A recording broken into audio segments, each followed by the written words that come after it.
Hello, and welcome to House News. Syria and Indonesia recently discussed prospects for joint parliamentary cooperation and explored various areas of common interest. The House welcomes Armenia's interest in establishing parliamentary cooperation with Indonesia. Vice Speaker of the House supports Indonesia-Uzbekistan direct flight to promote economic, social, and cultural cooperation between the two countries. Indonesia is in a state of emergency of human trafficking due to the negative incident occurred to migrant workers abroad recently. The House hopes the government consider the global economic forecast in drawing up the 2024 state budget. Indonesian lawmakers are preparing for omnibus law in the health sector with aims to develop advanced health services. Numerous heat records have been broken across Southeast Asia and other parts of the continent in recent days. You must have realized that recently the air temperature is so high, even reaching 37 degrees Celsius. This happened in many areas in Indonesia.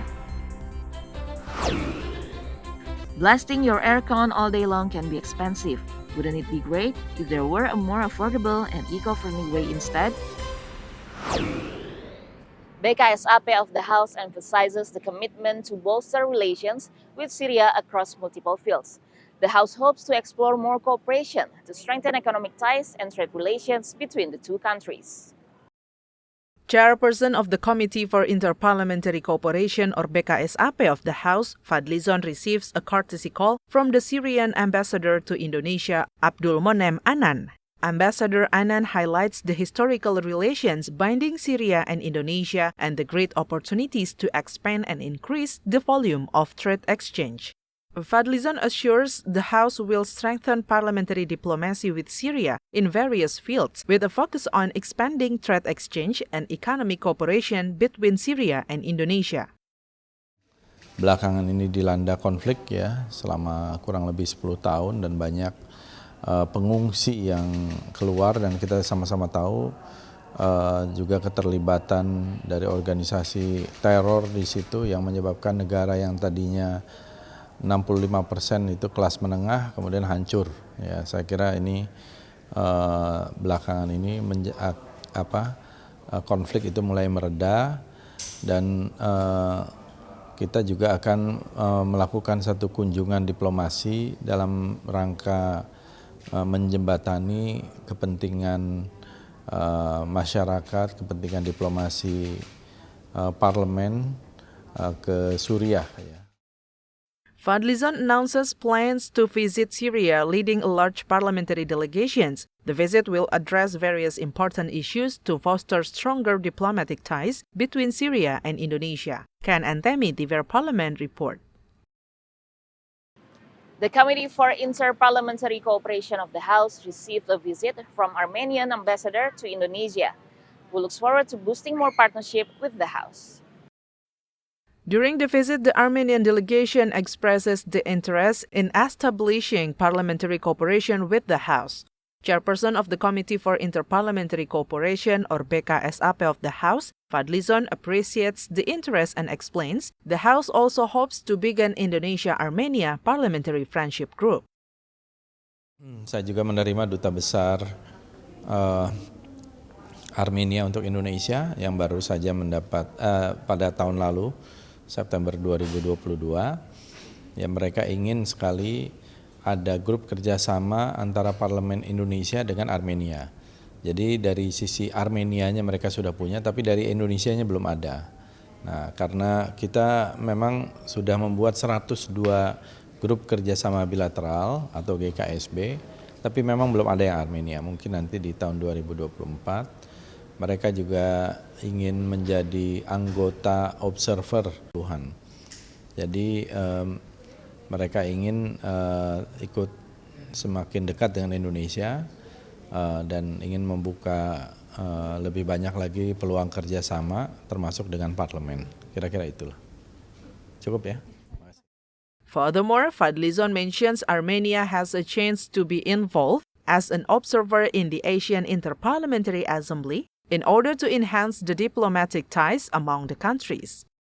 Ken Antemi, TVR Parliament report.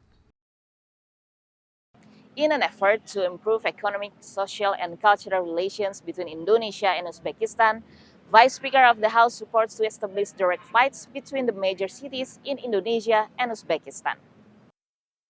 During a meeting with Governor of Samarkand in Samarkand, Uzbekistan, Vice Speaker of the House Rahmat Gobel expressed his support for the direct flights between Indonesia and Uzbekistan to boost economic, social, and cultural cooperation of both countries. The direct flights are expected to contribute to the economies of both countries, strengthen cooperation in the tourism sector, and make it easier for Indonesians to visit the Imam Bukhari Mausoleum for religious tourism. Bertemu dengan menteri kawan saya, kebetulan sama-sama lulusan dari Jepang, Mr. Aziz, yang waktu itu menginginkan supaya saya membantu penerbangan ini bisa kembali dihidupkan dari Uzbekistan ke Jakarta, Jakarta ke Uzbekistan. Apalagi Indonesia dengan Uzbekistan mempunyai banyak kesamaan dalam hal budaya dan agama. Sebagai negara Islam, kita sama-sama. Kunjungan ini sangat penting dan saya akan mendorong terus banyak orang Indonesia datang ke Uzbekistan, datang tidak hanya ziarah, melihat bagaimana Uzbekistan membangun sebagai negara Islam, membangun negara ini menjadi negara yang hebat. Air traffic between Indonesia and Uzbekistan was forced to stop in 2019 due to the coronavirus pandemic. The relaunch of a direct flight connecting Jakarta and Tashkent will facilitate more number of people from both nations to visit for business and for social and cultural events. From Samarkand, Uzbekistan, Helmi Darmawan, TVR Parliament reports. Stay with us on House News only on TVR Parliament.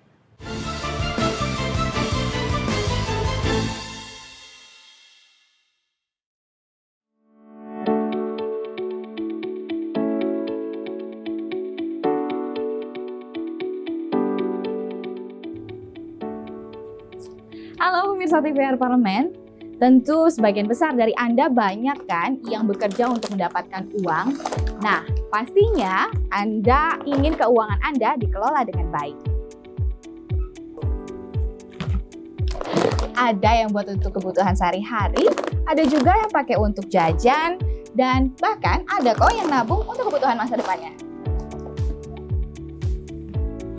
Ini. Nah, ternyata pemirsa, bukan hanya individu yang perlu mengatur keuangannya, tetapi negara itu harus diatur keuangannya. Oke, terima kasih. Bicara soal uang negara, berarti kita membahas terkait dengan APBN. APBN adalah singkatan dari Anggaran Pendapatan dan Belanja Negara. APBN adalah rencana penerimaan dan pengeluaran tahun mendatang yang nantinya dihubungkan dengan rencana proyek jangka panjang. APBN adalah pengelolaan keuangan negara setiap tahun yang ditetapkan dengan undang-undang. APBN dilaksanakan secara terbuka dan bertanggung jawab serta ditujukan untuk sebesar-besar kemakmuran rakyat. Mengapa negara demokrasi perlu menyusun APBN-nya? Nah, APBN sendiri di sini itu untuk mengatur terkait dengan pengeluaran dan pendapatan negara yang bertujuan untuk meningkatkan produksi dan lapangan kerja serta meningkatkan ekonomi.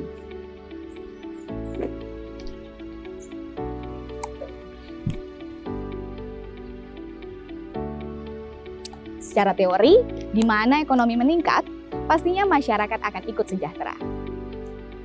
Dalam APBN terdapat istilah siklus APBN, di mana di dalamnya terdapat perencanaan, pelaksanaan, pengawasan, dan juga pertanggungjawaban yang melibatkan pemerintah dan DPR RI. Siklus dalam 1 tahun APBN terdiri dari 1. Pembicaraan pendahuluan termasuk penyusunan rencana kerja. 2. Pembahasan dan penetapan RAPBN. 3. Pembahasan laporan semester 1 dan prognosis 6 bulan berikutnya. 4. Pembahasan rancangan undang-undang tentang perubahan APBN tahun berjalan.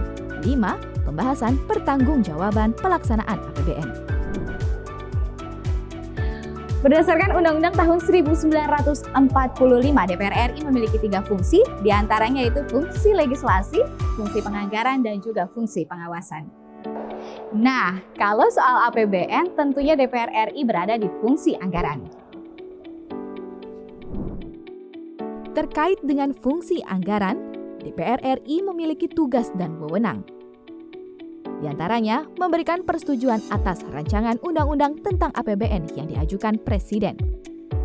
Memperhatikan pertimbangan DPD atas rancangan undang-undang tentang APBN dan rancangan undang-undang terkait pajak, pendidikan, dan agama. Menindaklanjuti hasil pemeriksaan atas pengelolaan dan tanggung jawab keuangan negara yang disampaikan oleh BPK.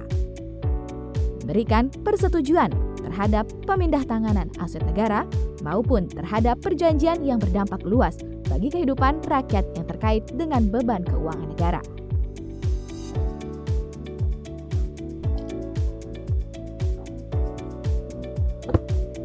Kembali kita jelaskan soal APBN. APBN sendiri terdiri dari dua kata penting, yaitu terkait dengan pendapatan dan juga belanja.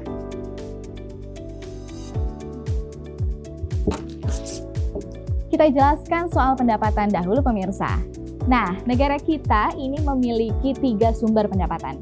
Di antaranya yaitu penerimaan pajak, penerimaan negara bukan pajak, dan hibah. Seperti yang pemirsa tahu, dunia diterpa pandemi yang mengakibatkan berkurangnya kegiatan ekonomi masyarakat. Ini mengakibatkan penerimaan negara menjadi turun jika diukur dari sebelum pandemi. Namun, dari data Kementerian Keuangan, pendapatan Indonesia dari tahun 2020 sudah semakin meningkat kembali. Kalau sudah bicara soal pendapatan, bagaimana soal belanja negara? Belanja negara atau bisa disebut juga dengan belanja pemerintah pusat, ini terdapat dalam 8 kategori. Berdasarkan Peraturan Menteri Keuangan tentang klasifikasi anggaran, belanja pemerintah pusat dapat diklasifikasikan ke dalam 8 kategori jenis belanja. Di antaranya, belanja pegawai, belanja barang, belanja modal, belanja pembayaran bunga hutang, belanja subsidi, belanja hibah, belanja bantuan sosial, serta belanja lain-lain. Pemirsa TVR Parlemen, tentu Anda sudah paham kan bagaimana proses kerja dari APBN. Jangan lupa untuk saksikan TVR Parlemen untuk menambah informasi Anda. TVR Parlemen, referensi Indonesia.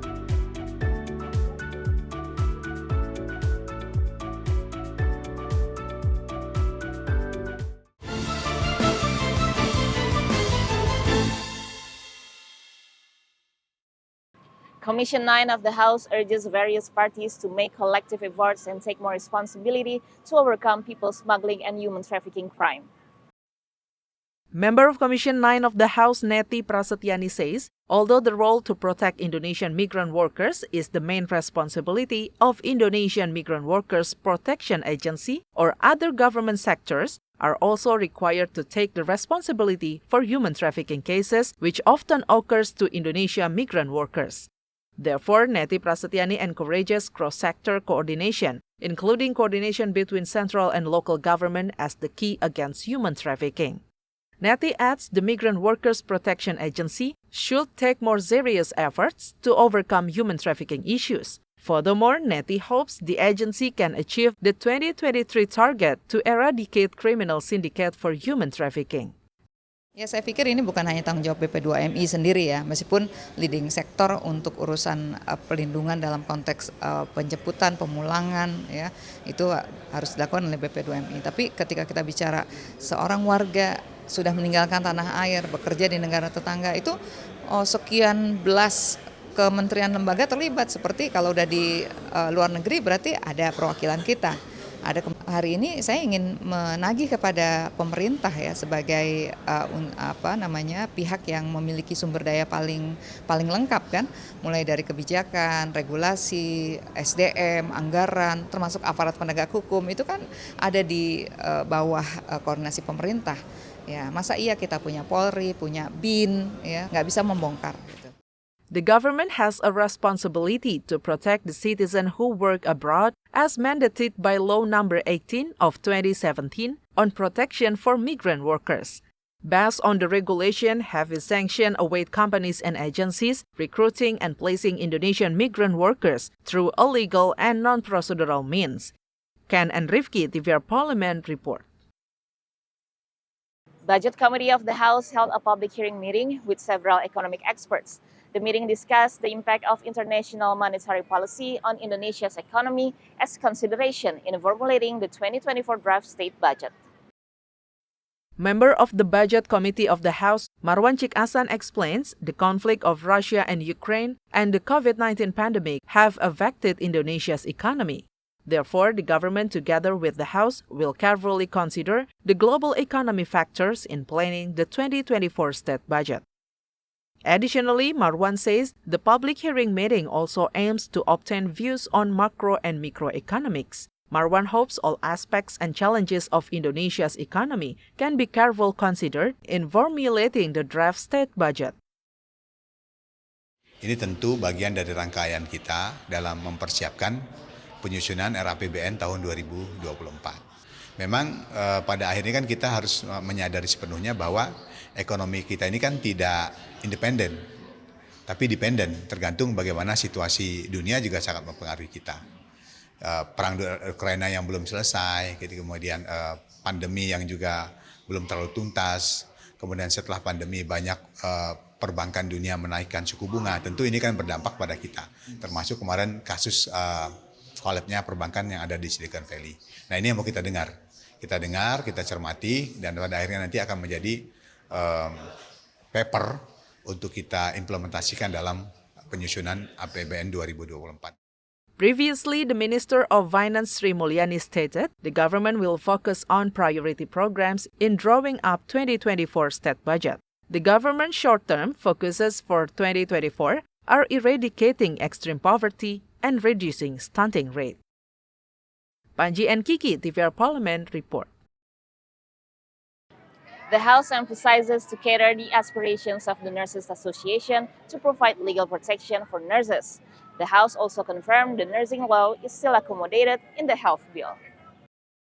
In a meeting with the National Nurse Association or PPNI, Vice Speaker of the House Sufmi Dasko Ahmad points out the House will accommodate the request to not eliminate regulation concerning nurses. Sufmi Dasko mentioned the request is considered as an input to be included in the health bill. Additionally, Sufmi Dasko urges the government to give more attention to nurses and provide legal protection for them. Minta PPNI soal perawat, soal itu tidak hilang. Jadi ikut aja pemerintah, bagaimana pemerintah akan mengatur itu aja. Kita capek ribut-ribut, belum lagi nanti ya udah itu biar pemerintah yang ngatur. Yang penting kan aspirasinya nanti dapat itu aja. Jadi jangan ikut ribut soal masalah ini itunya gitu. Meanwhile, the Welfare Division Head of PPNI, Marianto, hopes the government and lawmakers will continue to support the implementation of existing nursing law and include it in the Omnibus Law Health Bill. Satuan Perawat Nasional Indonesia menyampaikan aspirasi kepada selaku Wakil Ketua DPR RI, menyampaikan agar kiranya terkait dengan rancangan Undang-Undang Omnibus Law Kesehatan untuk tetap mengakomodir dari Undang-Undang Nomor 38 Tahun 2014 tentang keperawatan yang juga pada saat itu pembahasan dan inisiasinya dari DPR RI. Zikri Andenus, TVR Parliament report. The extreme Asian heat wave is ongoing. Don't miss the information after the short break only on House News.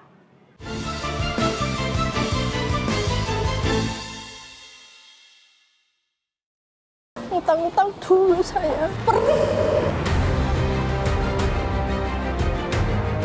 Mereka yang tidak cukup paham teredukasi bagaimana menyuarakan aspirasi demi memperoleh jawaban. Sini ditambang untuk seperti itu, warga sini tidak mengizinkan. Sebab apa? Itu menyangkut isi perut kami semua. Hadir menelisik mulai dari hulu ke hilir. Mengapa? Nah, kalau kita telusuri kenapa banjir ini hampir setiap terjadi. Hingga menemukan apa yang belum terkuak secara nyata. Kan kabeh niku sedulur, Pak. Nek kula ngrencangi mriki, mesti mriki gelo, nek kula ngrencangi mriki sing mriki gelo. Nggih kedah adil wae, Pak, tengah-tengah. Menghadirkan peran anggota DPR RI demi mendapatkan solusi. Saksikan Suara Dapil, Senin sampai Jumat pukul 10 waktu Indonesia Barat, hanya di TVR Parlemen. DPR RI memiliki fungsi diplomasi dalam menjalankan politik luar negeri sesuai dengan pasal 116 Undang-Undang MD3. Kontribusi aktif BKSAP DPR RI memainkan peranan penting dalam memenangkan persaingan global melalui IPU, IPA, IPPF, IPA, dan PUIK. BKSAP memiliki komitmen yang tinggi dalam krisis kemanusiaan dunia. Fungsi diplomasi dijalankan untuk mendukung upaya pemerintah dalam melaksanakan politik luar negeri.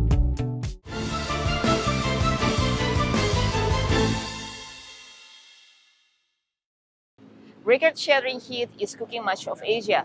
Brutal temperatures have been recorded across more than 12 countries in the past couple weeks. Recently, extreme heat wave hit several countries around the world. Some experience hotter than usual temperatures of up to 40 degrees Celsius. Scientists have identified which parts of the world are facing increased risk as climate change makes heat waves longer, more frequent, and more intense. Afghanistan is vulnerable due to the fast-growing populations and limited access to healthcare and energy supplies, which undermine the resilience to extreme temperatures.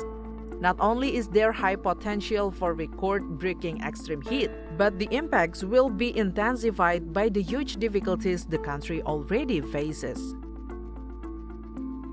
In Central America, Guatemala, El Salvador, Honduras, Nicaragua, Costa Rica, and Panama were also highlighted by researchers. Extreme heat in these countries could jump well above anything they have seen before.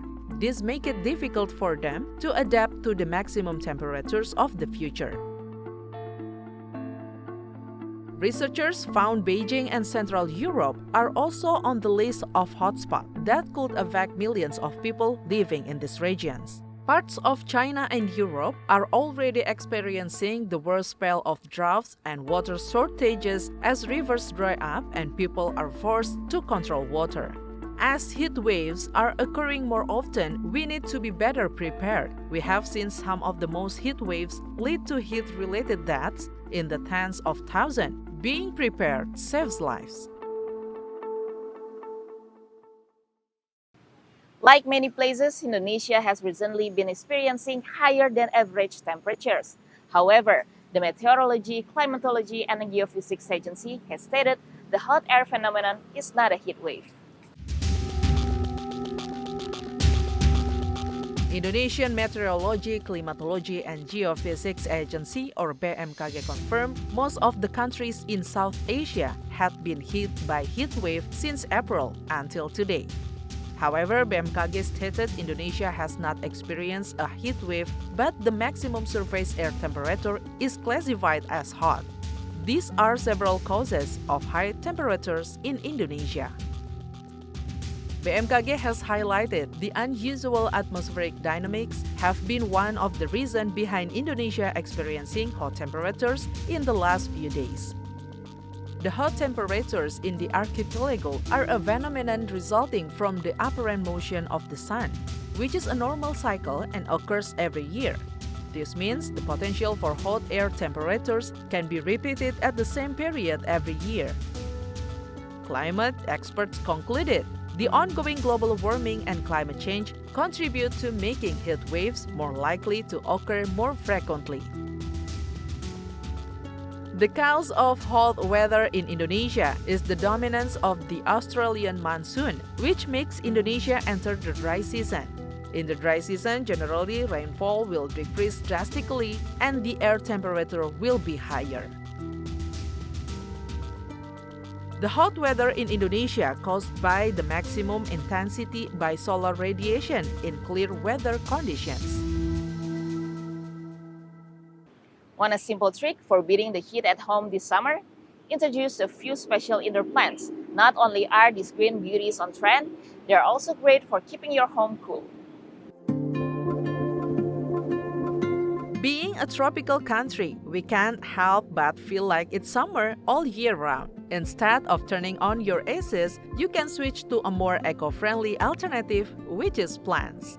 With this, you can help the environment and reduce your energy consumption at the same time. Here is a list of the top houseplants that can keep your house cool. The snake plant, also known as the mother-in-law's tongue, is one of the most low-maintenance plants you can have in your home. It requires minimal watering and can dry from low to bright in direct sunlight. It gives off oxygen during the night and removes toxin from the air as well. This is another plant well known for its ability to purify toxins in the air. It also has a high transpiration rate that will help humidify the air around it. Start cooling down your room by adding this powerful plant. Aloe vera not only helps soothe your skin when you have a burn, but it will also purify the air and produce oxygen, helping to cool the indoor air temperature. Now your home is not only aesthetically pleasing, but cools down in the warmer months. We wish you and your plants an easy, breezy summer.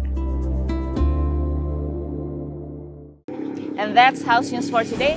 Thank you for watching, everyone, and have a good day.